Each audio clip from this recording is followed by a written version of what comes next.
खिरपुरनाथन शाह तालुके जी 65 सैकड़ो ज़मीनी एराज़ी ते पखिड़ियल काछे वारो इलाइक़ो मक़ामी चूंडियल नुमाइंदनि जी बेध्यानी सबबि हिन दौरे जदीद में बुनियादी सहूलतुनि खां वांझियल आहे। काछे वासी रोड रस्तनि इस्पतालुनि स्कूल ऐं पीअण साफ़ पाणी लाइ परेशान आहिनि।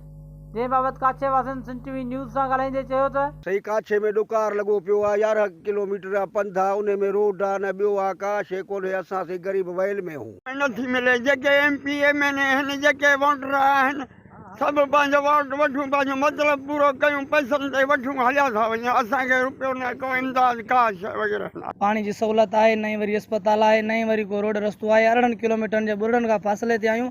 जेको असां वटि रोड न आहे, को बि तकलीफ़ थिए थी या वरी का परेशानी आहे अहिड़ी बीमारी जे हिसाब सां असां 2.5-3 कलाक जो सफ़र करे को मरीज़ असांजो पहुचे थो, को तड़पी तड़पी रस्ते में ई दम ॾिए थो। सहूलियत का बि कान्हे। रोड खपे असांखे, ॿाला नंढड़ा असांजा। वोट कंदा आहियूं, उन्हनि खे ॾींदा आहियूं। काछे लाइ वज़ीर आला खां ख़ासि ग्रांट मंज़ूर कराए हंगामी बुनियादनि ते रोड रस्ता स्कूल इस्पताल तामीर कराए त जीअं काछे वासियुनि जे अंजनि तकलीफ़ुनि में कमी अची सघे। कैमरामैन गनी सियाल सां गॾु अकील सुमरो, सिंध टीवी न्यूज़, खिरपुरनाथन शाह।